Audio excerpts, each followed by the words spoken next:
হে আল্লাহ তুমিই ভরসা। এভাবেই সৃষ্টিকর্তাকে স্মরণ করে অভিষেক রাঙালেন বাংলার রাজপুত্র।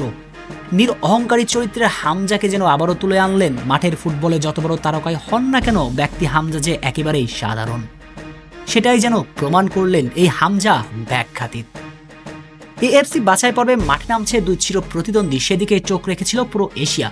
অবশ্য ভারত বাংলাদেশের ম্যাচের মহরণ ছাপিয়ে সবাই পাখির চোখ রেখেছিল সাউথ এশিয়ার সবচেয়ে বড় তারকা হামজা চৌধুরীর অভিষেকের দিকে। কেননা 7 সমুদ্রের 13 নদী পাড়ি দিয়ে শেকড়ের টানে দেশের মায়াতে বাংলাদেশ ফুটবলের তলিয়ে যাওয়া জাহাজটাকে উদ্ধার করতে ছুটে এসেছেন ওই নায়ক হামজা চৌধুরী।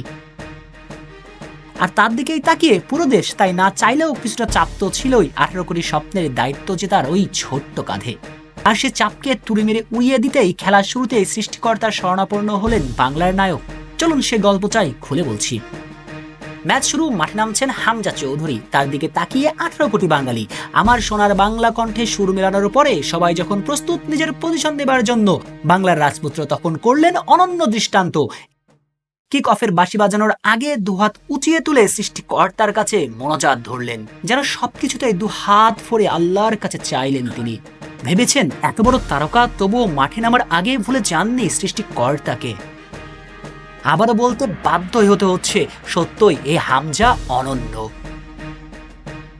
অবশ্য ম্যাচ শুরুতে অনন্য অনবদ্য হামজার কাছে পরাস্ত হয়েছে ভারত। একেবারে ডিপ লাইন থেকে খেলা শুরু করে আক্রমণ সবকিছুতে মুনসিয়ে না দেখিয়েছেন। আর হামজার এমন দাপটে ফুটবলে ম্যাচের শুরুতে এগিয়ে যেতে পারত বাংলাদেশ। ফাঁকা পোস্টে পেয়েও গোল করতে ব্যর্থ এই মিডফিল্ডার, তাতেই 18 কোটি বাঙালির মাথায় হাত। একই করলেন এই ফুটবলার। এরপর মুরসা আলীনের ক্রস থেকে আরো একটা সুযোগ এসেছিল, সে সুযোগ এবার কাজে লাগাতে ব্যর্থ শাহরিয়ার ইমন। আর এত মিসের পর হামজার কি করার ছিল বলতে পারবেন? তবুও হামজা লড়ছেন, নিজের সর্বোচ্চ দিয়ে লড়াই চালিয়ে যাচ্ছেন। শেখ শ্রাবণ অনিক, টিম স্পোর্টস।